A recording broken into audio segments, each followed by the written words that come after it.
Whether the Parliament of India has power to cede Indian territory under the original constitution, is preamble to the Constitution of India part of Indian Constitution itself? क्या भारत की संसद मूल संविधान के तहत भारतीय क्षेत्र को सौंपने की शक्ति है?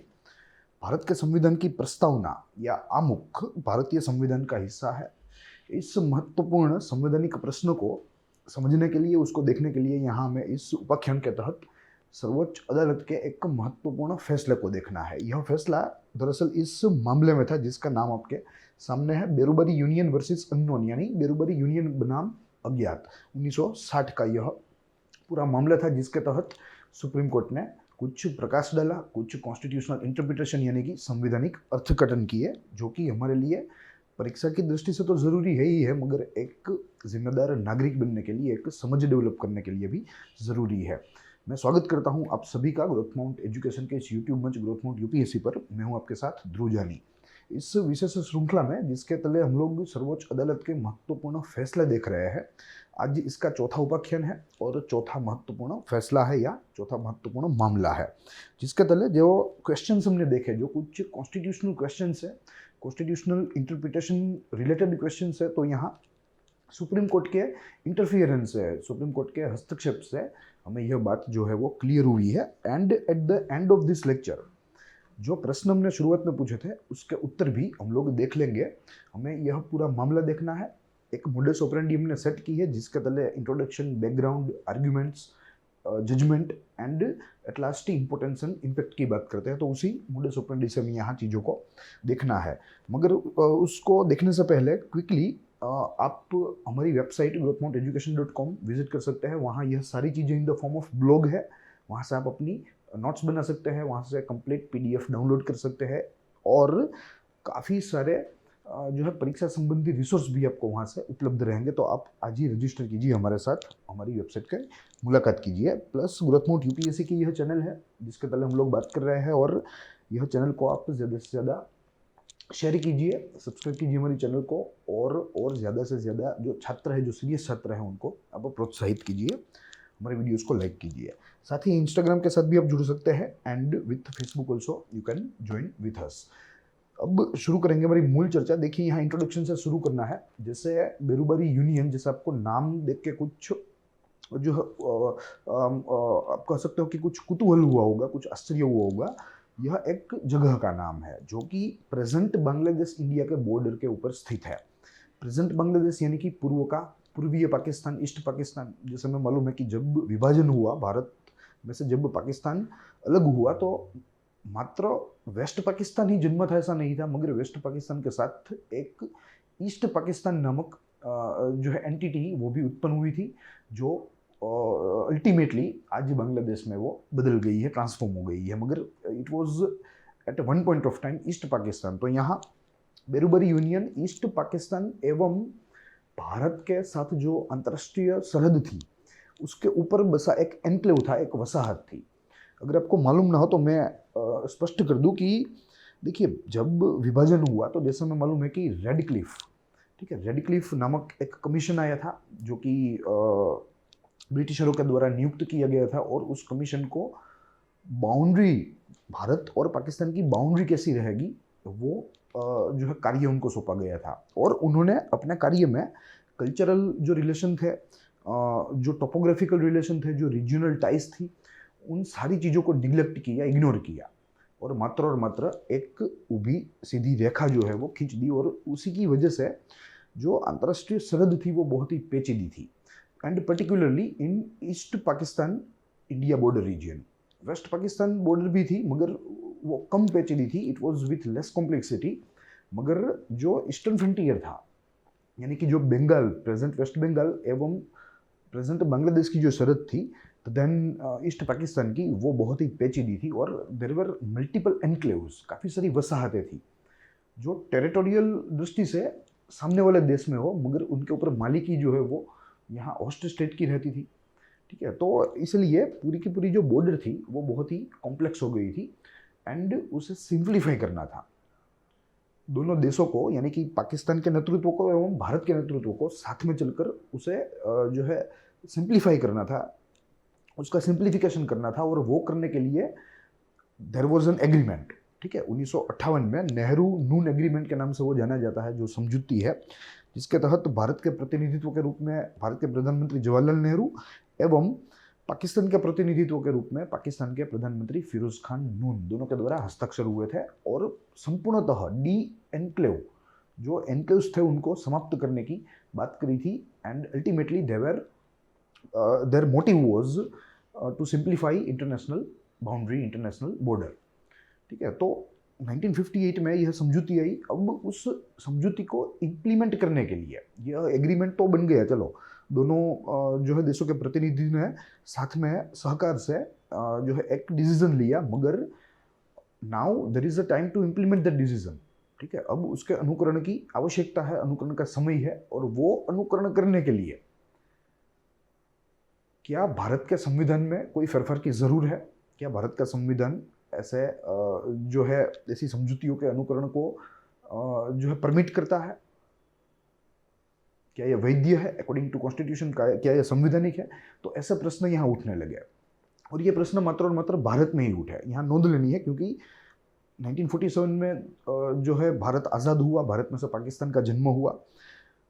1949 में जो है हमारा कॉन्स्टिट्यूशन जो है तैयार हो गया, और 26 जनवरी 1950 में हमने उसे एक्सेप्ट कर लिया, यानी कि भारत प्रजासत्ताक 1950 में बन गया। मगर पाकिस्तान जो है, वहाँ की कॉन्स्टिट्यूएंट असेंबली 2 बार पहले तो फैल गई।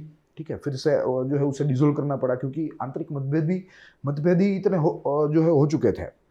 तो इसकी बदौलत वहाँ कॉन्स्टिट्यूशन बनने में देरी हुई, और कॉन्स्टिट्यूशन के लागू होने में भी लगभग आज़ादी से 2 दशक चले गए थे। ठीक है, यानी कि पाकिस्तान के जन्म से 2 दशक चले गए थे। फिर उसके बाद वहाँ कॉन्स्टिट्यूशन आया, तो वहाँ कोई प्रश्न ऐसे उठने की जो है कोई नौबत ही नहीं थी। There was no scope. इसलिए यहाँ भारत में कॉन्स्टिट्यूशनल जो राज है वो शुरू हो गया था, देश में संविधान अच्छे से लागू हो गया था, और अब धीरे धीरे संवैधानिक प्रश्न यहाँ हमारे सामने आने लगे, जिनमें से यह एक है। और ये आज का जो मामला है वो इसलिए भी इम्पोर्टेंट है क्योंकि यहाँ 2 चीज़ें अंततः स्पष्ट होती है, जिनमें सबसे प्रथम है कि भारत का जो आमुख है, भारत के संविधान का जो आमुख या प्रस्तावना कह लीजिए या प्रियम्बल कह लीजिए, वो दरअसल कॉन्स्टिट्यूशन का भाग ही नहीं है। ठीक है, ऐसा सुप्रीम कोर्ट ने यहाँ बताया इस मामले में, इस मामले के फैसले देते समय। और दूसरा बिंदु उन्होंने बताया कि भाई अगर सेसेशन करना है, भारत की किसी भी टेरिटरी को आपको किसी और जो है देश को, किसी और राष्ट्र को सौंपनी है, तो it is only possible with the amendment via 368, via article 368। जैसे हमें मालूम होना चाहिए कि भारत के संविधान में उसको संशोधन करने की जो व्यवस्था है, जो कि हमने साउथ अफ्रीका से बोरो की है, पूरा का पूरा आइडिया, वो संविधान की धारा 368 में जो है स्पष्ट किया गया है, वहाँ लिखित है। तो उसके तहत ही यहाँ किसी भी पार्ट का सेसेशन किया जा सकता है, किसी भी पार्ट को कोई भी जो है अन्य टेरिटरी को सौंपा जा सकता है। मगर अगर कोई पार्ट को प्राप्त करना है, if any territory is to be acquired, उसे प्राप्त करना है, तो आर्टिकल 3 के तले उसे जो है प्राप्त किया जा सकता है। मगर सेसेशन के लिए आर्टिकल 3 में कोई व्यवस्था नहीं है, उसके लिए मात्र और मात्र आर्टिकल 368 के तहत ही बंधारण में संशोधन या संविधान में संशोधन करना आवश्यक है। तो ये 2 बातें अंततः इस मामले में सुप्रीम कोर्ट के द्वारा, सर्वोच्च न्यायालय के द्वारा स्पष्ट की गई। अब देखते हैं, यहाँ से इंट्रोडक्शन से पूरी कहानी शुरू करेंगे, धीरे धीरे सारा पिक्चर जो है वो आपको क्लियर हो जाएगा। इंट्रोडक्शन में लिखा है कि Berubari union versus unknown case is related to the exchange of territories between India and Pakistan as per Nehru Noon agreement of 1958, जिसका जिक्र मैंने किया। Indian Prime Minister, the then Indian Prime Minister Jawaharlal Nehru called on Pakistani prime minister Firoz Khan Noon, और वे दिल्ली आए, और यहाँ इन दोनों के बीच में यह समझौती हुई और हस्ताक्षर किए गए, and it is popularly known as Nehru Noon agreement of 1958। And basically it was related to the exchange of territory, जैसे यहाँ लिखा है। ठीक है, डी एनक्लेव, पूरा जो विस्तार है वो करना था, जो पूरी इंटरनेशनल बाउंड्री है या बॉर्डर कह लीजिए, जिसे संक्षिप्त में आईबी कहते हैं, उसे डी एनक्लेव करना था, because it was full of enclave. और एक रिपोर्ट के अनुसार लगभग भारत के 102 से अधिक एनक्लेव्स ईस्ट पाकिस्तान के सीमा में थे। उसके प्रदेश में, उसकी ज़मीन पर थे। एंड साइमल्टेनियसली पाकिस्तान के ऐसे 50 से अधिक एनक्लेव्स जो पाकिस्तानी एनक्लेव्स थे, वहाँ के नागरिक थे, वहाँ के लोग थे, और वे भारत के सीमा में, भारत के ज़मीन के ऊपर वे रह रहे थे। तो it was a very complex situation. International border के ऊपर ऐसी परिस्थितियाँ जो है बहुत ही पेचीदी होती है, और इसे सिंप्लीफाई करने के लिए यहाँ दोनों प्रतिनिधि इकट्ठे हुए और दोनों एक जो है कॉमन कंक्लूजन, कॉमन डिसीजन पर आए। अब उसके बाद देखिए तो बैकग्राउंड, पूरा का पूरा मामला क्या है, कैसे पूरा का पूरा मामला सुप्रीम कोर्ट के सामने आया, वो सारी यात्रा है जो कुछ बिंदुओं के तहत माइंड मैप के जरिए में देखनी है। जिनमें सबसे प्रथम बिंदु कहता है कि as per Indian Independence Act 1947, the boundaries of new province of India and Pakistan was to be determined by the award of a boundary commission appointed by governor general. ठीक है, तो यहाँ एक ऐसा प्रावधान था इंडिपेंडेंस एक्ट 1947 में, जो ब्रिटिश पार्लियामेंट के द्वारा बना है। और जब आज़ादी देने की बात आई, देश छोड़ने की बात आई, तो उन्होंने एक ऐसी व्यवस्था जो है तैयार की और बताया कि भाई भारत में से पाकिस्तान जो है वो तो अब तय होने वाला है, तो दोनों की बाउंड्री किस तरीके से तय की जाएगी, किस तरीके से निर्धारित की जाएगी, तो वो करने के लिए यहाँ उनके द्वारा एक बाउंड्री कमीशन, जिसे सरहद समिति भी हम लोग कह सकते हैं, उनका गठन किया गया और वो गवर्नर जनरल के द्वारा नियुक्त किए जाएंगे। अब जो अवार्ड उस बाउंड्री कमीशन के द्वारा आएगा, उसके तहत सीमा विभाजन होगा या सीमा का मूल्यांकन होगा। देखिए यहाँ जो अवार्ड शब्द है यह लीगल शब्द है, अवार्ड यानी पुरस्कार नहीं यहाँ, बट ऐसी जो नियुक्त की हुई समितियाँ होती है, जो अपॉइंटेड कमीशंस होते हैं, उनके द्वारा जो आप समझ लीजिए कि एक जो कंक्लूजन तैयार होता है at the end of the research and study, वो कंक्लूजन को यहाँ अवार्ड कहते हैं। ठीक है, तो यहाँ बाउंड्री कमीशन को ये टास्क मिला, now they will work on to that particular task. फिर जो वे कंक्लूजन देंगे, here is task and here is conclusion, तो this conclusion is called award in legal language। ठीक है, तो ऐसी व्यवस्था यहाँ इंडियन इंडिपेंडेंस एक्ट 1947 में की गई थी। And according to that governor general ने एक कमीशन नियुक्त किया। उनके जो अध्यक्ष थे, जिनका नाम सर सिरिल रेडक्लिफ, ठीक है, ये अध्यक्ष बने, और इसलिए यह कमीशन आज हम रेडक्लिफ कमीशन के नाम से भी जानते हैं। 3 या 4 मेंबर का यह कमीशन था, बहुत ही छोटा था। और इनको टास्क के संबंध में देखिए, भारत जो है वो बहुत ही कॉम्प्लेक्स है, साथ ही में डाइवर्स है, तो इनको जो टास्क मिला इन कंपैरिजन टू दैट, जो समय था वो बहुत ही कम मिला इनको कार्य करने के लिए। और इसीलिए इन्होंने कल्चरल जो आइडेंटिटीज थी, जो कल्चरल टाइज एंड रिलेशंस थे, रीजनल टाइज एंड रिलेशंस थे, ठीक है, उन सब को यहाँ इग्नोर किया गया इस कमीशन के द्वारा, और एक अनुकूल जो है एक सीधी रेखा इन लोगों ने जो है खींच ली। However, soon the boundary dispute between India and Pakistan arose because of an enormous depiction of the map by Redcliffe Award। Yes, तो erroneous यानी कि खामी युक्त कहा गया कि भाई ये तो हो गया, विभाजन भी हो गया, और यह कमिटी के द्वारा 17 अगस्त 1947 को इन्होंने ऑर्डर भी दे, अवार्ड भी दे दिया, सॉरी, ठीक है, इन्होंने अपना अवार्ड ब्रिटिश गवर्नमेंट के साथ शेयर कर दिया कि भाई इस तरीके से विभाजन जो है वो किया जाना चाहिए। 17 अगस्त यानी कि भारत के स्वाधीनता के 2 दिन बाद। मगर धीरे धीरे दोनों के बीच में, क्योंकि खामी युक्ति था, पहले तो इनका अवार्ड, और दूसरा इतनी कॉम्प्लेक्सिटी थी, इतना पेचीदापन था, जिसकी वजह से दोनों के बीच में विवाद जो है वो धीरे धीरे शुरू हो गया। In order to resolve the boundary dispute between two countries, the then Prime Minister Sri Jawaharlal Nehru and Firoz Khan Noon arrived at an agreement in 1958 and it was in New Delhi। जैसे मैंने आपको बताया कि Pakistani the then PM Firoz Khan was called upon by Indian the then Prime Minister Jawaharlal Nehru, ठीक है, तो वे new Delhi आए थे और दोनों के बीच में यह समझौती हुई।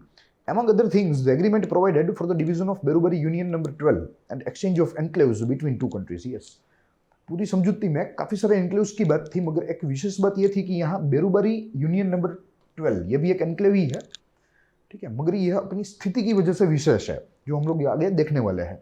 तो बेरूबारी यूनियन नंबर 12 को विभाजित करने की बात थी। न पूरा पाकिस्तान में न पूरा इंडिया में, मगर उसको विभाजित करने की बात थी। और एक विभाजन जो है उसका हॉरिजॉन्टली करना था, ठीक है। और एक जो टुकड़ा है वो ईस्ट पाकिस्तान में चला जाएगा और एक जो है वो भारत के साथ ही रहेगा। ऐसी व्यवस्था की यहाँ स्थापना करने की चर्चा हो रही थी। The exchange was based on the basis of enclave for enclave without any consideration of territorial loss और गेन। और दूसरी विशेष बात यह समझौते की ये थी नेहरू नून की, कि एक तो डी एनक्लेव करना है जिनमें बेरूबरी यूनियन नंबर 12 जो है उसका विभाजन करना है और अन्य एनक्लेव्स को एक्सचेंज करना है। और दूसरा जो एक्सचेंज था वो नंबर के ऊपर डिपेंडेंट था, it was not on the territorial loss और गेन। यानी कि अगर किसी भी देश को, दोनों पक्ष में या भारत या पाकिस्तान को, अगर कोई भी टेरिटरी ज़्यादा मिले या कम मिले तो वो कोई दिक्कत नहीं होनी चाहिए, मगर exchange should be to and fro in numbers. यानी कि अगर भारत 5 एनक्लेव्स दे रहा है पाकिस्तान को, तो पाकिस्तान को भी 5 एनक्लेव देने हैं, बड़े दे छोटे दे, it is not a matter of concern here, ठीक है। तो ये दो खास बात यहाँ इस नेहरू नून एग्रीमेंट की रही। और इस तरीके से उन्होंने बेरूबरी यूनियन समेत कई सारे एनक्लेव्स को एक्सचेंज करने की बात करी। Berubari union 12 had an area of 8.75 miles square miles and a population of 10 to 12,000 residents. यानी कि it was a comparatively very small area, but due to its situation on international border between East Pakistan and India, it became a matter of concern या matter of focus आप कह सकते हैं। It is situated in Jalpaiguri district of West Bengal, ठीक है। Waste Bengal के Jalpaiguri district के अंदर स्थित था और ऐसा स्थित था कि सीधा का सीधा इंटरनेशनल बॉर्डर के ऊपर था। As per agreement Berubari union number 12 was to be divided horizontally, यानी कि उसको हॉरिजॉन्टली ऐसे डिवाइड करना है। If this is Berubari then border will be divided something like this, and ये पार्ट जो है यहाँ इंडिया है और यहाँ जो है वो बांग्लादेश है, ठीक है। तो ये पार्ट यहाँ चला जाएगा, भारत के साथ जो है वो भारत में ही रहेगा। So as to give area to Pakistan, Bangladesh यानी कि तब का Pakistan, and other half adjacent to India to be retained in India, ठीक है। एक हाफ यहाँ और एक हाफ जो यहाँ था ही वो यहीं रहेगा भारत में ही। Item 3 in paragraph 2 of agreement read. देखिए यह थर्ड आइटम है जो कि दोनों एक्सचेंजेस के साथ जो है जुड़ी हुई है एंड ब्रिटिश लोगों के द्वारा लिखी गई, उनके द्वारा तय की गई व्यवस्था है। The division should be made in such a manner that the Kuch Bihar enclaves between Pachgar Thana यानी कि district of East Pakistan and Berberi Union number 12 of Jalpai Thana of West Bengal will remain connected as at present with Indian territory and will remain with India. The Kuch Bihar enclaves lower down between Bodo Thana of East Pakistan and Berberi Union number 12 will be exchanged along with the general exchange of enclaves and will go to Pakistan. Yes, so this was the whole scenario agreement का। यह एक जो है paragraph है जो कि कुछ इस तरीके से रीड होता था। Similarly item 10 of the agreement provided exchange of old Cooch Behar enclaves in Pakistan and Pakistani enclave in India without claim to compensation for the extra area going to Pakistan, because there was no provision, because it was not a matter of concern कि territorial gain हो रहा है, territorial loss हो रहा है। यहाँ पाकिस्तान को कुछ एरिया जा रहा था, ठीक है, ओल्ड कुच बिहार एनक्लेव्स का, मगर यहाँ it was not a matter of concern, तो इसीलिए भारत ने वह एरिया, वह विस्तार जो है वो छोड़ दिया, पाकिस्तान को दे दिया अकॉर्डिंग टू द एग्रीमेंट। अब हमें बेरूबरी की जो है भौगोलिक स्थिति है वो देखनी है ताकि पूरा का पूरा जो पिक्चर है वो क्लियर हो सके। देखिए एक बाजू वेस्ट बंगाल का पूरा मैप है और यहाँ बेरूबरी यूनियन की स्थिति देखने के लिए यह एरिया को यहाँ मैग्नीफाइड किया गया है। देखिए सबसे प्रथम ये भारत है, यहाँ का ईस्टर्न फ्रंटियर में वेस्ट बंगाल हमारा मेन स्ट्रीम लैंड के साथ जुड़ा हुआ जो है ईस्टर्न मोस्ट राज्य कह सकते हो। बाकी के राज्य है मगर वे मेनलैंड में जो हम उसे नहीं गिन सकते। So this is Jalpaiguri district, this is कुछ बिहार। तो यहाँ जो एनक्लेव्स बसे थे, कुछ एनक्लेव्स यहाँ थे, ये बांग्लादेश है आज का और तब का east Pakistan, let it be as east Pakistan. तो जो बेरूबरी यूनियन था वो यहां कहीं था, ठीक है, और हॉरिजॉन्टली उसे डिवाइड करना था, यहां से डिवाइड हो गया। तो आधा हिस्सा जो है नीचे का वो बांग्लादेश में चला गया और ऊपरी का जो आधा था भारत में वो भारत में ही रहा। देखिए यहाँ बेरूबारी है जिसे मैं फर्दर जूम इन करने का प्रयास कर रहा हूँ। देखिए यह बेरूबारी है, ठीक है। यहाँ जलपाईगुड़ी, हल्दीबारी, नीचे बेरूबारी, ये सारा का सारा जो है आज का बांग्लादेश है, यानी कि तब का पूर्वीय पाकिस्तान, ठीक है। तो कुछ इस तरीके से यहाँ यह नेहरू नून एग्रीमेंट के तहत डी एनक्लेव की बात की गई। अब प्रश्न यहाँ यह उठता है कि यह तो सेसेशन करने की बात हुई, यानी कि अपने विस्तार को किसी भी अन्य राष्ट्र को देने की बात हुई, तो क्या यह व्यवस्था भारत के संविधान में है? और अगर नहीं है तो इस पर्टिकुलर समझौती या इस निर्णय को कैसे संवैधानिक बनाया जाए? तो अब ये प्रश्न यहाँ भारत में उठने शुरू हो गया। तब भारत में काफ़ी सारे बुद्धिजीवियों का भी वर्ग था, ठीक है। बहुत ही अच्छे बुद्धिजीवी थे, देवर कॉन्स्टिट्यूशनल स्कॉलर्स, विद्वान थे, तो उनके द्वारा यह प्रश्न उठाए गए थे। अब यहाँ आर्ग्यूमेंट मामला जो है सुप्रीम कोर्ट में है और यहाँ अब धीरे धीरे आर्ग्यूमेंट का दौर शुरू होगा, जिनमें सबसे प्रथम the union of India contended that the agreement is merely a recognition of the boundary which has already been fixed and it is not a substitution of a new boundary or alteration of the boundary. Yes, सबसे पहला पक्ष भारतीय सरकार ने ये रखा कि भाई हमें मालूम है कि इस एग्रीमेंट के तहत रेडक्लिफ जो कमीशन आया और उनके द्वारा जो अवार्ड किया गया, उनके तहत जो बाउंड्री तय हुई है वो तो बाउंड्री तय ही है, और यह समझौती को आप उस बाउंड्री के सब्सटीट्यूशन के रूप में ना देखें। ये कोई ऐसी कोई नई योजना नहीं है, मगर उस कमीशन के अवार्ड को सिंप्लीफाई करने की, अल्टीमेटली इंटरनेशनल बाउंड्री बॉर्डर को सिंप्लीफाई करने की यहाँ मात्र और मात्र योजना है। ऐसा पहला तर्क रखा भारत की संघ सरकार ने। द एसरटेनमेंट और settlement of the boundary is not an alienation और cession of the territory of India. Yes, उन्होंने ये भी कहा कि भाई अगर हम समाधान से बाउंड्री सेटल कर रहे हैं और उसमें अगर टेरिटरी का कुछ भाग चला गया तो it is not a cessation या कोई किसी भी किस्म का यह आक्रमण नहीं है कोई भी बाहरी सत्ता का, बाहरी शक्ति का, मगर यह एक जो है आप कह सकते हो कि दोनों के बीच में चर्चा करते हुए यहाँ यह डिसीजन पर आए हैं, ऐसा भी तर्क यहाँ भारतीय संघ सरकार ने रखा। Third, if any part of the territory has had to be yielded to Pakistan as per the award of the Boundary Commission, it does not amount the cession of a territory. Boundary commission के तहत जो सरहद तय की गई है, अगर उस तय की गई हुई सरहद को प्राप्त करने के लिए अगर पाकिस्तान को कुछ भाग देना पड़ रहा है, then it is not a secession for all. तो यह किसी भी किस्म का सेसेशन नहीं माना जाएगा। This was the third argument which was presented by union government.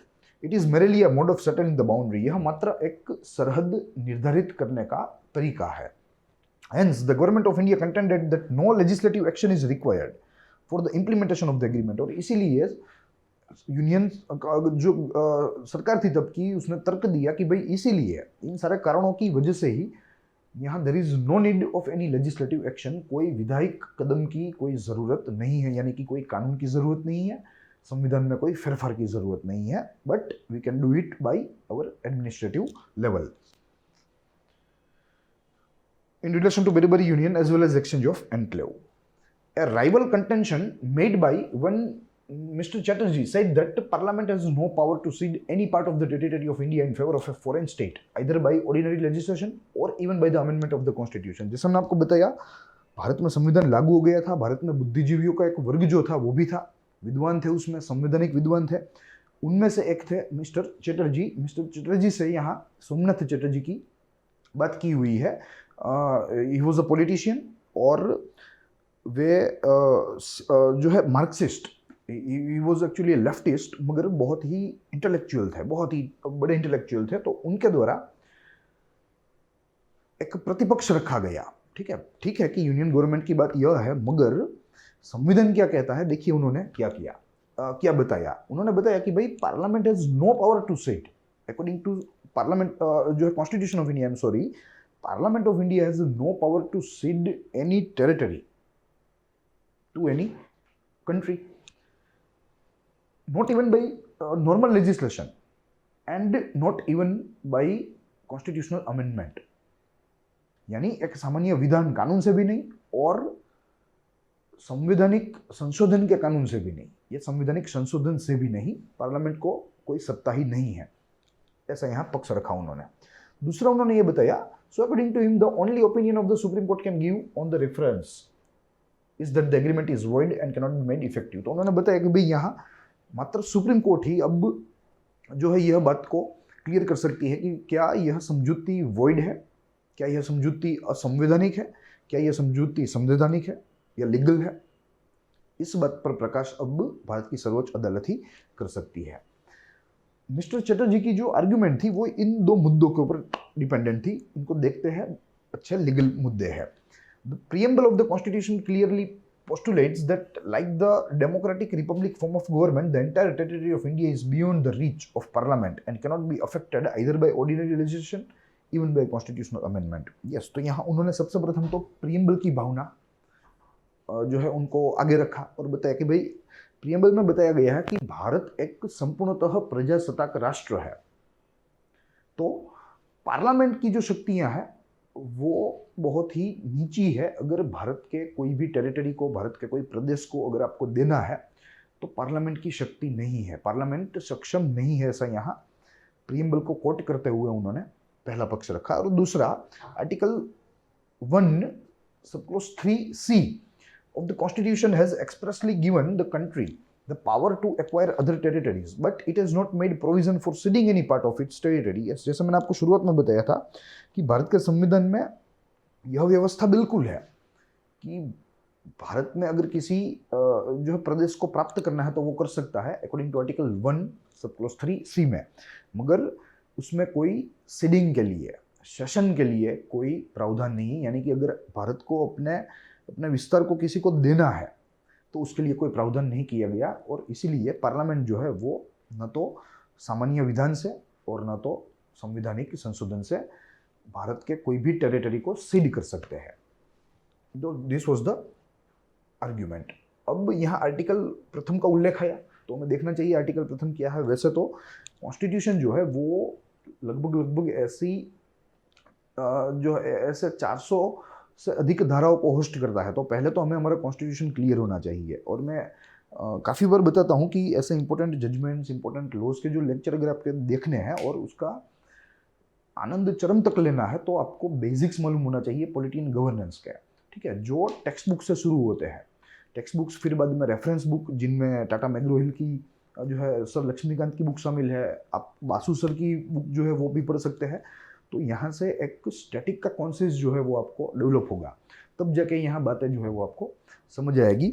मगर फिर भी मैं प्रयास करूँगा जो नए हैं तैयारी करने वाले उनके लिए भी कि भाई जो चीज़ें यहाँ ज़रूरी है स्टैटिक के रूप में वो चीज़ें मैंने आपके लिए रखी है। जैसे आर्टिकल 1 का उल्लेख है तो यहाँ है, फिर आगे आर्टिकल 3 आएगा, 143 आएगा, 368 है, ठीक है। तो उन सारे जो रिलेटेड आर्टिकल से रिलेटेड स्टैटिक मटेरियल है या एलिमेंट्स है उनको तो मैं यहाँ आपके सामने रखता ही हूँ, मगर ओवरऑल पूरे पॉलिटिकल गवर्नेंस को आपको अगर मजबूत बनाना है तो आपको पहले स्टैटिक्स जो है उसकी पढ़ाई करनी पड़ेगी। पूरा का पूरा संविधान जो है वो इट शुड बी मक्ड अप, ठीक है, जो सारी धाराएं है वो आपको मालूम होनी चाहिए इंक्लूडिंग पार्ट्स, ठीक है। तो ये सारी चीज़ें हैं जो कि आपको यहाँ इन माहितियों को इकट्ठे करने में आपको उपयोगी साबित होगी। अब यहाँ आते हैं आर्टिकल 1 में। जैसे आर्टिकल 1 में दो चीज़ों का जिक्र है, name and territory of the union, ठीक है, क्योंकि जैसे हमें मालूम है भारत एक संघ है, तो उस संघ का नाम और उस संघ का विस्तार, ये दो आर्टिकल 1 में जो है लिखित है, जिनमें आर्टिकल 1 सब क्लोज 1 में India that is Bharat shall be union of state, Bharat को हो या इंडिया दोनों कह सकते हो, यह एक राज्यों का संघ होगा। आर्टिकल 1 सब क्लोज 2 कहता है the states and the territory thereof shall be specified in the first schedule। जो राज्य के नाम है, जो अन्य टेरिटरी यानी कि जो संघ जो प्रदेश है, संघ शासित प्रदेश जिसे हम कह सकते हैं, केंद्र सरकार शासित प्रदेश कह सकते हैं, उनके नाम की सूची जो है वो प्रथम अनुसूची में होनी चाहिए। ये आर्टिकल 1 सब क्लोज 2 में कहा गया है। आर्टिकल 1 सब क्लोज 3 कहता है the territory of India shall comprise, territory Bharat की उसमें क्या क्या होना चाहिए, 3 चीज़ें। ए, टेरिटरीज ऑफ द स्टेट यानी कि जो राज्य है उनके क्षेत्र, वो भारत के क्षेत्र गिने जाएंगे, भारत का विस्तार गिना जाएगा। B, the union territory specified in the first schedule, जो प्रथम अनुसूची में जिनके नाम है, जिनके नाम सूचित किए गए हैं, वो सारी चीजें भारत की टेरिटरी में गिनी जाएगी। और तीसरा, सच अदर टेरिटरी में बी रिक्वायर्ड एज में बी रिक्वायर्ड, यानी कि अगर भविष्य में कोई जो है दूसरे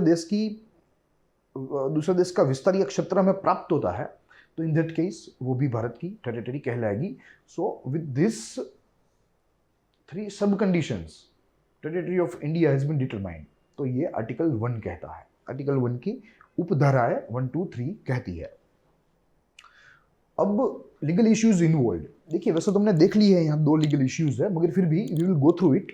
while implementing the agreement, some legal issues came up. The issues were whether the implementation of agreement in relation to the Berubari union and exchange of enclave require any legislative action either by the way of regular normal law or by constitutional amendment. तो ये तो पहला है ही है,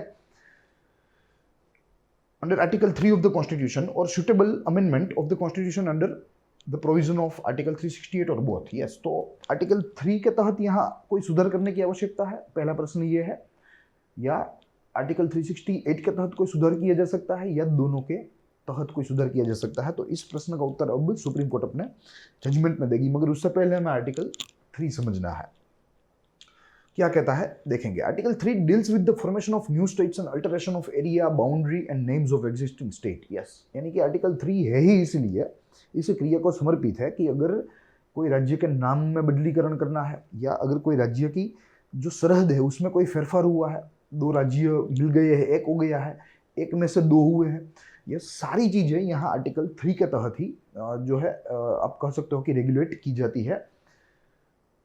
it reads parliament में by law, देखिए यह कहता है कि पार्लियामेंट, मगर किसकी मदद से, विधान की मदद से, कानून की, लॉ की मदद से क्या क्या कर सकता है। A, form a new state by separation of territory from any state or by uniting two, जैसा मैंने आपको बताया सारी जो प्रोबेबिलिटी है, 2 राज्यों को एक किया जा सकता है, 1 में से 2 हो सकते हैं, एक का जो कोई विस्तार है वो दूसरे में जा सकता है, दूसरे का विस्तार है वो इसमें आ सकता है। तो वो सारी प्रोबेबिलिटीज यहाँ आर्टिकल 3 सब क्लोज ए के तहत रेगुलेटेड है। बी में increase the area of any state, अगर किसी राज्य के विस्तार में बढ़ावा करना है तो आर्टिकल 3 के तहत यह कॉन्स्टिट्यूशनल अमेंडमेंट किया जाएगा या अमेंडमेंट किया जाएगा।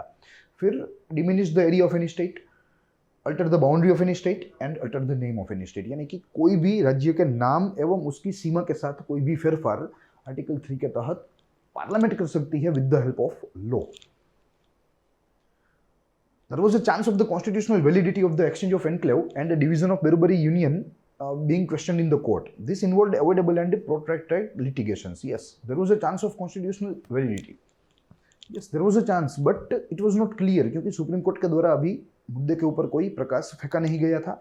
बुद्धिजीवियों में यह प्रश्न जो है वो दिन प्रतिदिन और बड़ा होता जा रहा था। This involved avoidable and protracted litigation.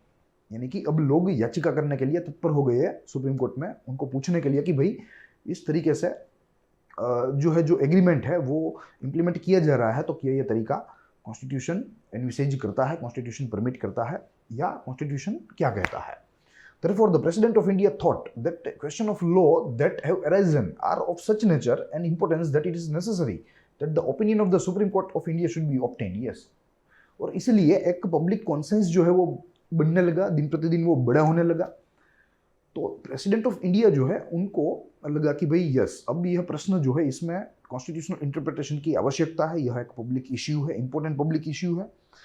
तो इसीलिए उन्होंने सुप्रीम कोर्ट को रेफर करने के लिए बताया। देखिए कॉन्स्टिट्यूशन जो है हमारा, उसमें राष्ट्रपति की व्यवस्था है, राष्ट्रपति को सत्ताएं भी मिली है, उनके कार्य भी है।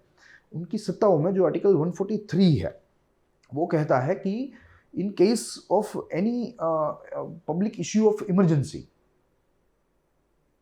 राष्ट्र हित में या जो है कोई भी ऐसा लोक प्रश्न जो कि आपातकालीन परिस्थिति में उसके ऊपर किसी भी किस्म का समाधान जरूरी हो, तो ऐसा केस में प्रेसिडेंट जो है वो ऐसे विवाद, ऐसे मामले सुप्रीम कोर्ट को रिफर कर सकते हैं। सुप्रीम कोर्ट उन्हें एक्सेप्ट करेगी, उनके ऊपर अपनी प्रतिक्रिया देगी और राष्ट्रपति को अपना रिपोर्ट जो है वो सुपुर्द करेगी। तो ऐसी पूरी व्यवस्था भारत के संविधान की धारा जो है 143 में, यानी कि 143 3 में है, जिसको मैं आगे देखना है. So in the exercise of the power conferred upon the president under article 143 of the constitution he referred the following 3 questions to the supreme Court of India. सबसे प्रथम, is any legislative action necessary for the implementation of the agreement related to Berubari union. पहला प्रश्न तो राष्ट्रपति ने supreme court को यही पूछा कि भाई इसमें कोई वैधानिक क्रिया या प्रक्रिया की जरूरत है बेरोबरी यूनियन के इस एग्रीमेंट को इंप्लीमेंट करने के लिए. दूसरा प्रश्न, इफ सो, अगर जरूरी है तो क्या वो पार्लियामेंट का एक सादा कानून है या वो एक संवैधानिक जो है संशोधन की प्रक्रिया है.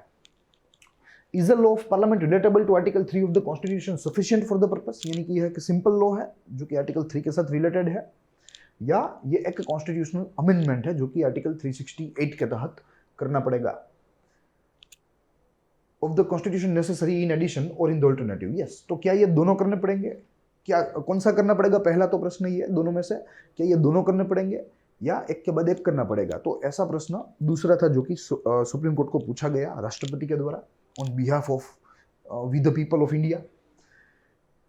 तीसरा प्रश्न, is the law of parliament relatable to article 3 of the constitution sufficient for the implementation of the agreement relating to the exchange of enclave or is an amendment of the constitution in accordance with the article 368 necessary for the purpose in addition or the alternative. Yes, तो कुल मिलाकर यही प्रश्न, यही न्यायिक प्रश्न जो है वो राष्ट्रपति के द्वारा जो है भारतीय सर्वोच्च अदालत को पूछे गए. अब देखते हैं आर्टिकल 143 क्या है. देखिए ये सारा स्टैटिक पोर्शन है, मगर जैसे मैं आपको बताया कि रिलेटेड चीज़ें जो है वो मैं यहाँ रख पाऊंगा, मगर फिर भी आपको स्टैटिक जो है वो आपका तैयार होना चाहिए.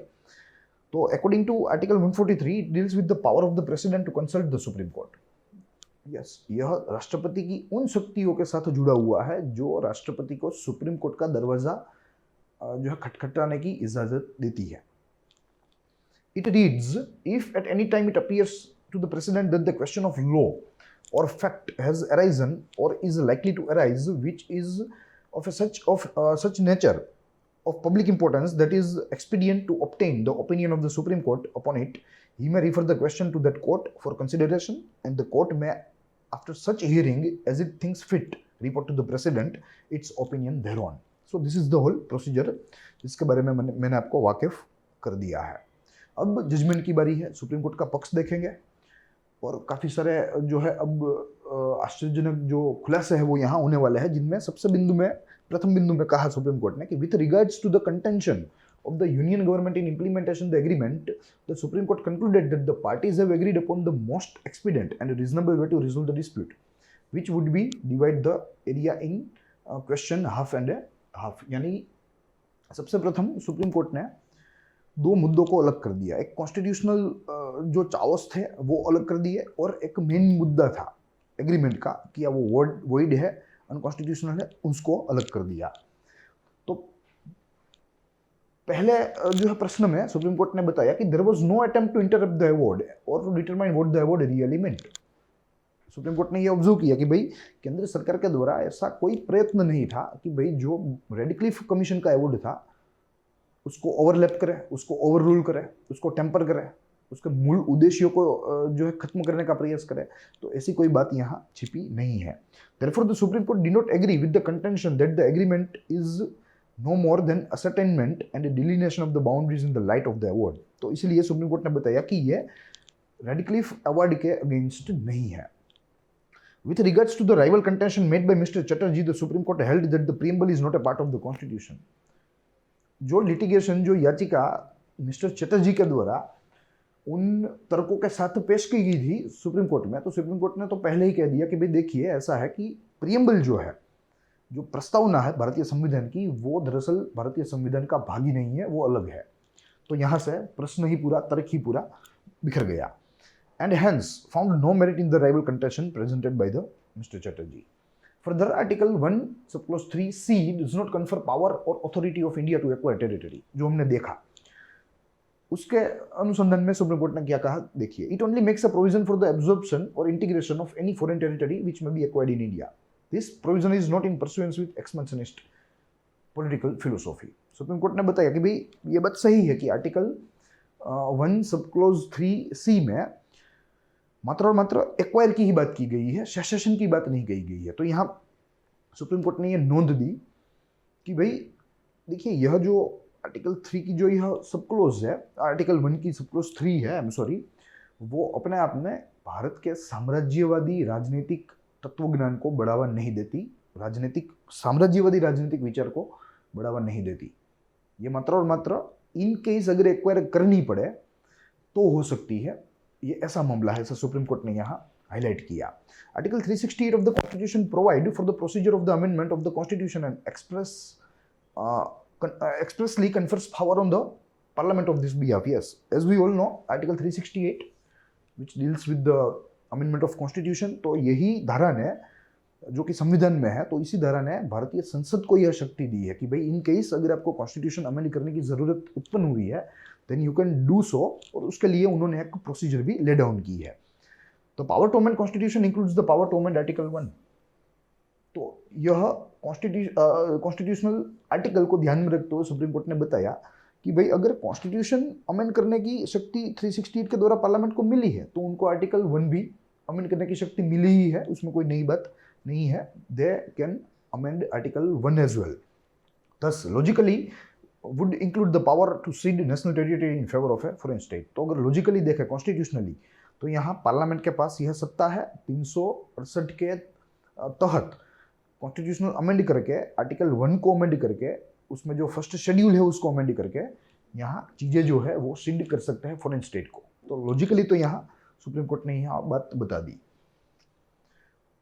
दो not expressly conferred by the constitution the power to acquire foreign territory and the power to cede a part of national territory in law amounts to the transfer of sovereignty over national territory by the owner state in favour of another state. Yes, यहाँ supreme court ने बताया कि भाई यह संप्रभुता की बात है। अगर आप क्षेत्र दे रहे हैं तो यह बात मात्र क्षेत्र की नहीं है, मात्र उस विस्तार की नहीं है, उसके कद की नहीं, मगर किसी भी देश के संप्रभुता की बात है। It is a matter of sovereignty. So some legislation is necessary to implement the agreement. और इसीलिए ऐसी समझौतियों को जिसमें देश की सोवरेनिटी की बात आती है उनको इम्प्लीमेंट करने के लिए कुछ प्रकार का लेजिस्लेटिव एक्शन जरूरी है।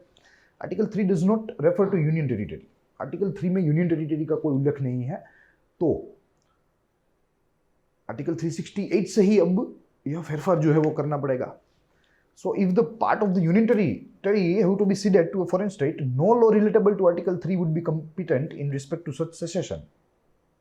यूनियन टेरिटरी के साथ जो है उसके विस्तार को अगर आपको देना है, अगर राज्य के विस्तार को देते तो आर्टिकल 3 के तहत कुछ हो सकता था, मगर it is union territory and union territory is not entirely mentioned in the whole article 3। तो इसीलिए आर्टिकल 3 के तहत कोई लॉ बनाना इनकम्पिटेंट होगा और एक ही मात्र रास्ता है अब, and that is article 368। So the cession of the part of union territory would inevitably have to be implemented by the legislation relatable to article 368. The agreement amounts to a secession of a part of the territory of India in favor of a Pakistan. ठीक है, तो ये agreement था और उसमें भारत के कुछ क्षेत्र को पाकिस्तान को देने की बात की गई थी। So its implementation would involve the alteration of content of article 1. Yes, article 1 में जो नाम है, जो सूचियां हैं, उनमें कुछ फेरफार जरूरी है और वो आर्टिकल 368 के तहत जो है पॉसिबल है। And the first relevant part of the first schedule of the constitution, because such implementation would necessarily lead to the diminution of the territory of Union of India. Such an amendment can be made under article 368. Thus Supreme Court answered the 3 questions referred to it. उनको जो 3 प्रश्न पूछे गए थे उनके जवाब में supreme court की प्रतिक्रिया देखिए। सबसे प्रथम, a legislative action necessary for the implementation of the agreement relating to Berubari union, क्योंकि यहाँ सोवरेनिटी का, सार्वभौम का प्रश्न था। यह मात्र केवल विस्तार की बात नहीं थी, मगर सार्वभौम का सोवरेनिटी ट्रांसफर हो रही थी। तो यहाँ किसी भी किस्म का जो है किसी भी किस्म की वैधानिक प्रक्रिया जरूरी है। दूसरा, a law of parliament under article 3 of the constitution would be incompetent and a law relatable to article 368 of the constitution is competent. Yes, article 3 के तहत कोई लॉजिक ही नहीं है, क्योंकि article 3 में ही यूनियन टेरिटरी का कोई जिक्र नहीं है। अब हमें एरिया जो देना है वो यूनियन टेरिटरी का है, तो इसके लिए हमें मजबूरन 368 के तहत, धारा 368 के तहत संविधान में सुधार करना होगा, संविधान में संशोधन करना होगा। And third, for the exchange of enclave 2 the same procedure is to be followed. और एक्सचेंजेस करने के लिए एनक्लेव की न मात्र केवल बेरोबारी, मगर एक्सचेंज एनक्लेव हो रहा है, यानी कि सोवरेनिटी एक्सचेंज हो रही है, then this procedure is to be followed, यानी कि आर्टिकल 368 is only relevant. अब यह एग्रीमेंट थी. आई होप आपको पूरा जो मामला है वो क्लियर हुआ. अब यहाँ से इंपॉर्टेंस एंड इम्पैक्ट देखेंगे. सबसे प्रथम शुरू करेंगे इसकी महत्वपूर्ण बातों से, फिर इसके प्रभाव के बारे में देखेंगे. इंपॉर्टेंस में कहा गया है preamble is not a part of the constitution, जो हमें मालूम हुआ, सुप्रीम कोर्ट ने पहली बार बताया. ठीक है, आज की परिस्थिति देखें तो आज की परिस्थिति में preamble is a part of constitution, क्योंकि सुप्रीम कोर्ट ने आगे चल के अपने आप को जो है सेल्फ करेक्ट कर दिया. और जैसे मैंने आपको बताया कि सुप्रीम कोर्ट जो है वो सेल्फ करेक्शन में मानती है. ठीक है, अगर उनसे भूल हुई होती है तो वे आगे के समय में जो है वे उस भूल को सुधारने का प्रयास करते हैं, वे सेल्फ करेक्ट करते हैं. तो आज सेल्फ करेक्ट की वजह से preamble is a part of constitution, वो बात आज एस्टेब्लिश्ड है. मगर तब भी यह पहला इंस्टेंस था, it was the first instance जब प्रीएम्बल की स्थिति या उसका स्थान जो है वो तय हुआ था. और पहला तय यह हुआ था कि it is not a part of constitution. तो as of now it is not a part of constitution. दूसरे बिंदु में Parliament has power to amend the constitution including article 1. Yes, Parliament, उसके पास शक्ति है. 368 के तहत उसको शक्ति मिली है कॉन्स्टिट्यूशन अमेंड करने की. तो आर्टिकल 1 तो कॉन्स्टिट्यूशन का हिस्सा है, वो तो होगा ही होगा. And third, secession of the part of territory of India would lead to the diminution of the territory of the union of India. Such an amendment can be made only by article 368. Yes, secession यानी कि किसी को देना. तो अगर आप किसी को दे रहे हैं तो आपके विस्तार में कमी हो रही है, संघ जो भारतीय संघ है उसके विस्तार में कमी हो रही है. तो ऐसे जो है कार्यों को इंप्लीमेंट करने के लिए आर्टिकल 368 के तहत ही सुधार जरूरी है. तो ये 3 महत्वपूर्ण चीजें हमें यहाँ मालूम हुई. ऑन द अदर हैंड इसका इम्पैक्ट किया हुआ 2 बिंदु में समझने का प्रयास किया है. Parliament of India enacted the constitution 9th amendment act 1960 to give effect to Nehru Noon agreement. Yes, supreme court ने जो है फैसला दिया, उसके तहत सरकार ने रिएक्ट किया. सरकार की प्रतिक्रिया के तहत 9वां संविधानिक संशोधन बिल जो है वो संसद में से पारित हुआ, जिसके तहत नेहरू नून एग्रीमेंट यानी कि आर्टिकल 1 को जो है उसमें फेरफार करने की, फर्स्ट शेड्यूल में फेरफार करने की बात की गई थी. एंड दूसरे बिंदु में Berubari Union was divided and enclaves were extended on the basis of enclave to enclave without any consideration of territorial loss and gain. तो ये भी एक अच्छी बात है दोनों राष्ट्रों के बीच में संबंध की दृष्टि से, मधुर संबंध की दृष्टि से, क्योंकि यहाँ टेरिटोरियल लॉस और गेन आइदर पार्टी ने जो है कंसिडर नहीं किया था, चाहे वो पाकिस्तान हो चाहे वो इंडिया हो. और मात्र एनक्लेव के सामने एनक्लेव जो है एक्सचेंज करने की बात या एक्सचेंज करने का तय किया हुआ था. तो यही सारी चीज़ें थी जो कि यहाँ बेरूबरी यूनियन वर्सेस अन्नोन में देखनी थी. पूरा का पूरा एग्जाम लक्सी है. साथ ही में यहाँ काफ़ी सारी चीज़ें हैं जो कि स्टैटिक होती है पॉलिटी एंड गवर्नेंस की, जो रिलेटेबल है वो मैं आपके सामने ले आने का प्रयास करता हूँ. मगर फिर भी अगर आपका स्टैटिक अच्छा हो तो आप और जो है इसे इन लेक्चर्स को आप एंजॉय कर सकोगे. प्लस मैं आपको अनुरोध करूँगा कि ग्रोथ माउंट यूपीएससी के प्लेलिस्टों को आप देखिए. पूरा का पूरा जो कंटेंट है वो एग्जामिनेशन रिलेवेंट है, एग्जामिनेशन ओरिएंटेड है और आपको बहुत ही उपयोगी होगा. Plus do not forget to visit our website, क्योंकि वहाँ से भी आपको काफ़ी सारा एग्जाम ओरिएंटेड रिसोर्स जो है वो मिलेगा. ठीक है, तो आप आज ही हमारे साथ जुड़े. साथ ही हम लोग मिलेंगे इस जो है विशेष योजना के एक उपाख्यान में, अगले उपाख्यान में, अगले फैसले के साथ, जो कि 5वां उपाख्यान होगा. साथ ही अलग अलग जो हमारे प्लेलिस्ट है वो भी चल रहे हैं, आप वहाँ भी देखिए. वहाँ से भी आपको जो बहुत ही महत्वपूर्ण माहितियाँ होती है, इंपॉर्टेंट जो रिच कंटेंट होता है वो आपको प्राप्त होगा. तो अब मिलेंगे, तब तक के लिए ग्रोथ माउंट यूपीएससी देखिए. स्वस्थ रहिए, खुश रहिए. जय हिंद.